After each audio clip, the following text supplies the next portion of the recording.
Alright guys, magandang araw sa inyong lahat. So, kamusta kayong lahat? So, ito nga, mga kabiyero, pasensya na kayo ngayon dahil ngayon lang ulit ako nakapag-upload dahil nagka-problema yung aking cellphone dahil cellphone lang itong aking ginagamit sa pag-video, sa aking pag-edit. Alright. So, ayun guys, samahan nyo ako sa aking panibagong biyahe at eto nga guys, dito tayo nakatambay saglit. So, nahugas mo namin sakyan sa likuran. Dito ako ngayon sa may lugar ng norte. Ayan, patungo tayo ng norte. Tulad na patungo ng Isabela, Tuigaraw, Nueva Vizcaya, San Solano. Ayan. So yung guys, samahan nyo ako. Dito nga, ating dito nga, dito kami dumaan ngayon sa may lugar na to. At napakasigsag ng daan na to. So yun guys, samahan nyo ako sa aking panibagong biyahe na to. Sana magustuhan nyo ang aking panibagong episode. Alright. So yun guys, let's go. Bago namin akatin ang daan na to ay kami pansamantala munang namahinga. At eto nga ay kailangan muna namin magkape. At eto nga, napasin nyo mga kabero, itong akyatin na to. At dito nga kami pangsamantala munang namahinga sa may Karanglan na sinasakupan nitong bayan ng Nueva Ecija. At eto nga, yung mga daan na matarik at ito yung patungo o pabalik na Manila. At dito nga tayo ay dahan-dahan nating aakatin ang daan ito na patungo ng Nueva Vizcaya. At dito nga mga kabero ay sinasakupan pa rin ng Nueva Ecija ang lugar na ito. At ito nga ay tayo uusad na.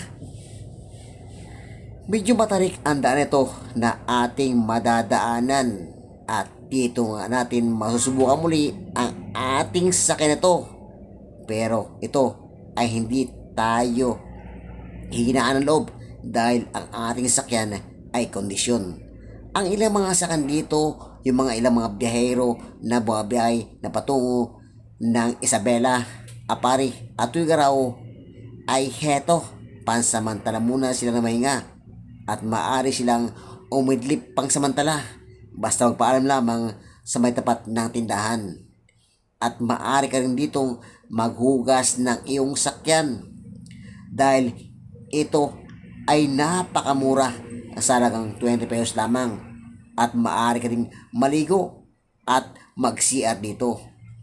At ito nga ay unti-unti na nating akatin ang daan na to. Medyo may kadiliman pa dahil maaga pa lang sa oras na ito. At heto nga mga kabero, ang ilang mga sakyan dito ay buhay pa ang kailang mga headlight. At ito ay meron na tayong nadaanan na medyo kurbadang daan. At ilan pa lamang ating nakasalubong dahil nga maaga pa lang. Kapag tinanghali ka dito ay halos sunod-sunod ang mga sakyan na dumadaan. Karamihan dito ay mga naglalaking sakyan na kargado. At dito tayo sa may barangay na ito na sinasakupan ng Karanglan. Bago magtasin ang daan na to ay kailangan mo nang mag-check ng langis, tubig at brake fluid upang maging kondisyon ang iyong sakyan dahil nga ang daan na to ay matarik at sigsag na daan. Maaga pa lang sa ngayon kaya heto ay ilan pa lamang ang aming nakakasabay at nakasalubong dito sa matarik na daan na to.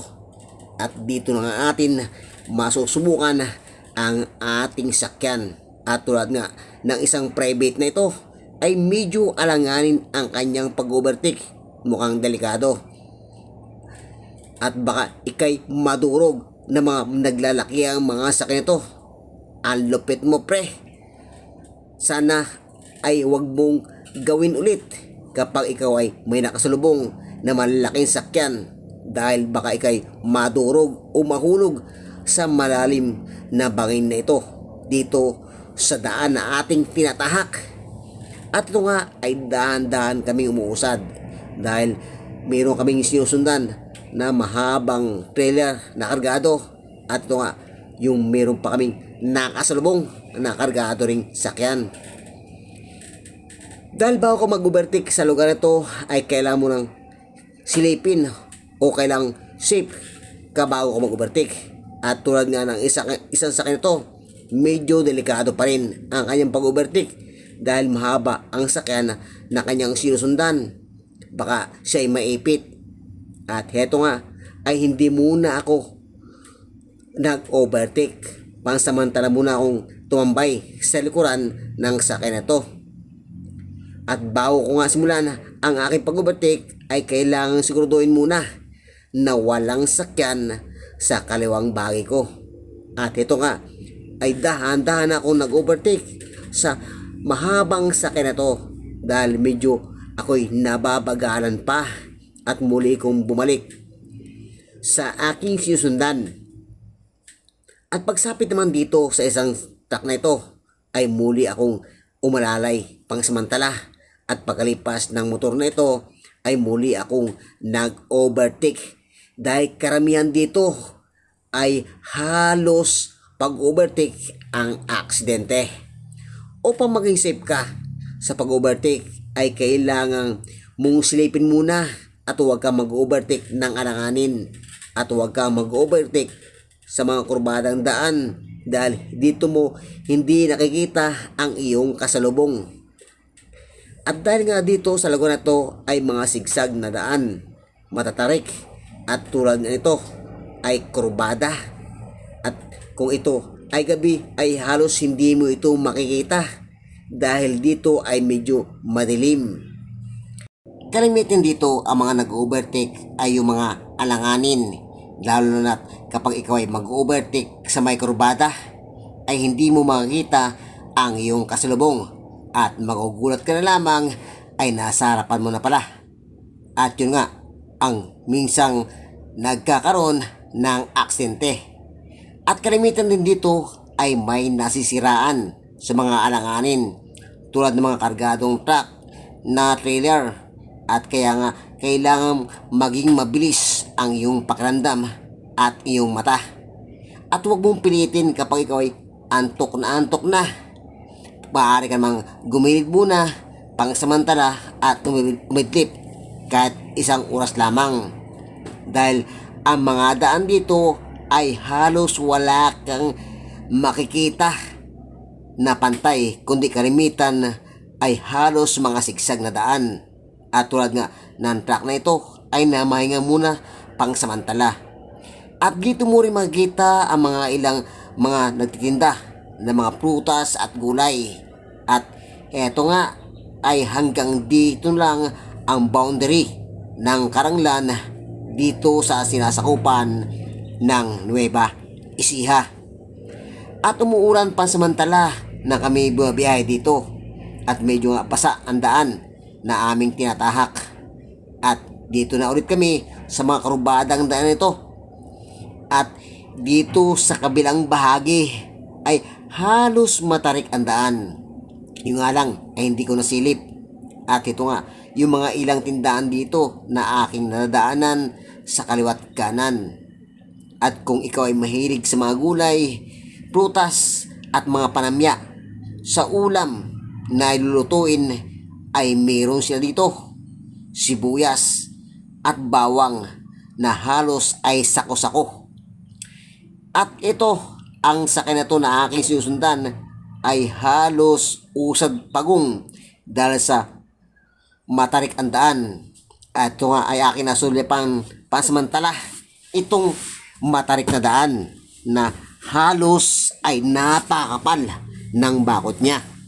At heto yung mga tindahan na maaari mong bilhan na mga gulay, panamya at prutas.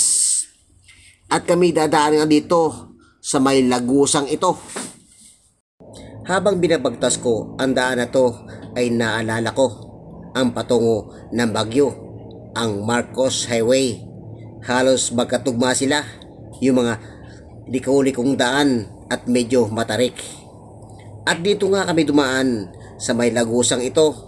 Hindi ko nga lang alam kung bakit mayroon ito. At dito nga ay muli ko pa rin nasisilayan ang mga tindahan na mga gulay, prutas at mga sibuyas, bawang at iba't ibang mga gulay. At tulad nga ng isang bahay na to, may ilo pa dahil nga maaga pa lang ngayon. At heto nga ay aki ding nasilayan itong pag na ito. Parang nasa bagyo. Hindi lang bagyo ang merong pag. Dahil sa lugar na ito ay meron, lalo na't umuulan at malamig. Malamig din sa lugar na to dahil aking napansin ng ilan dito, mga nakatira ay naka-jacket. At heto nga ay meron ding daan dito na sira-sira. At tulad nga ng daan na to na aking binabagtas. At habang binabagtas ko ang daan ito, at ito nga yung aking napansin, ang mga sira-sirang daan dito. Kaya ang ibang mga sakyan dito ay hindi halos makausad dahil nga sira yung ibang daan. At heto ay mayroon pang mga kasalubong na mga naglalakihan at kargadong sakyan tulad ng mga trailer na ito. At heto nga, aking nasilayan itong sa itaas, nakabundukan ito. Akala mo ay usok, yung pala ay pag na aking nakikita. At unti-unti na nga rin umuusad ang sakyan na ito na aking sinusundan. Wala siyang karga pero akala mo'y hirap na hirap sa kanyang tinatahak. Dahil ito ay nag-iingat lamang. Dahil nga rito kapag kurbada ang daan at parehas malaki ang iyong sakyan ay magbigay ka.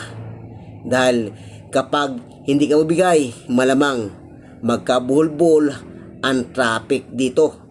At minsan nga dito ako napadaan ay halos nagkabuhol-buhol ang traffic dahil nagkasabay-sabay ang mga malaking sakyan tulad ng trailer. At tulad nga ng trailer to na kargado. At karamihan dito ang aksidente ay trailer din. Ang dahilan ay walang preno at may naraw. At mga kabero, kapag ikaw ay tumahatahak sa lugar ito at malaking sakyan ang iyong dinadala, ay magchika muna ng iyong sakyan at kailangan mo rin ipahinga. Dahil nga ang daan dito ay sigsag at matarik. At tulad nga itong aking nasisilayan sa kaliwang bahagi ko, matarik na daan. At dito nga pala naalala itong komedyanteng si Tado ay dito na aksidente at dito nasawi ang kanyang buhay sa lugar na ito. Hindi ko nga lang alam kung dito ba sa Nueva Ecija o sa Biskaya.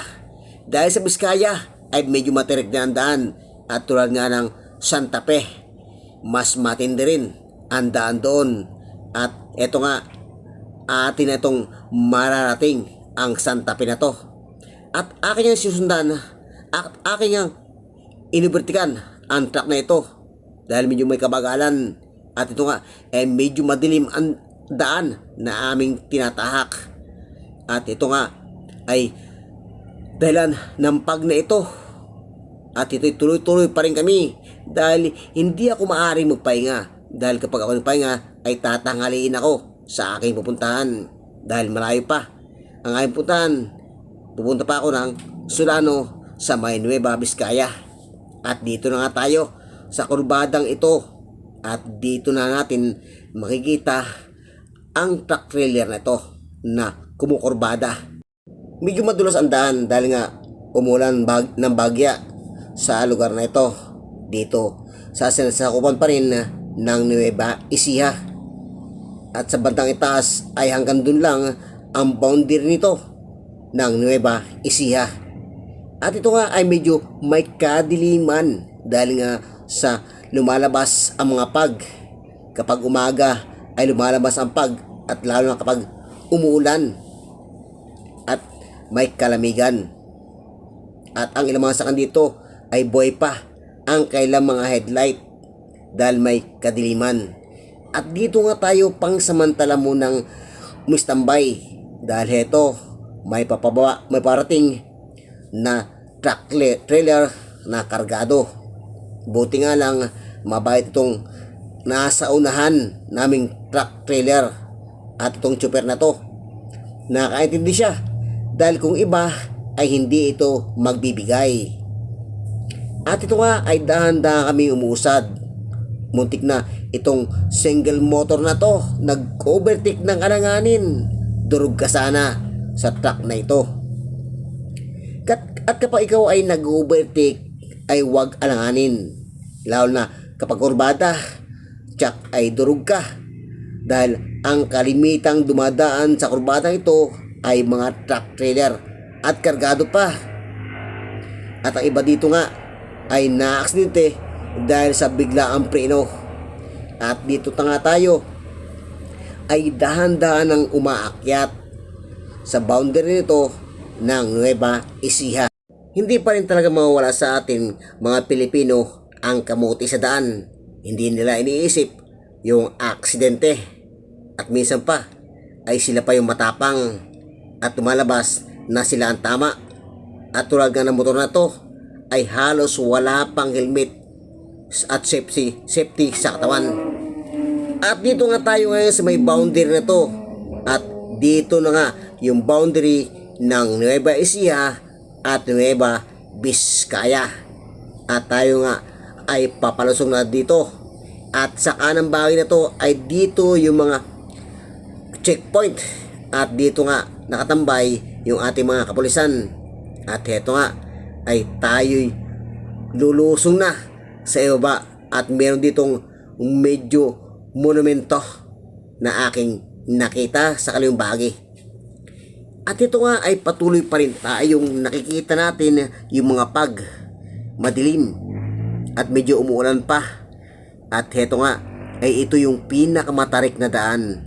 At dito tayo kailangan mag-ingat at kailangan natin gumamit ng engine brake kung tawagin. Kung kargado ka, gumamit ka ng engine brake, tercera o segunda. Huwag naman masyadong permera. At dahil nga ang tercera ay tinatawag na itong engine brake at segunda, bumabagal lang ikot ng gear ng iyong transmission.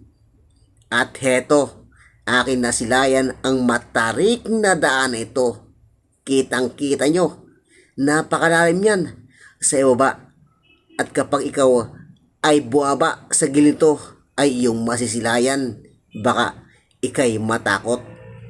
At ito nga, ang mga kurbadang ito ay napakatindi. Parang sa bagyo rin ang lalim.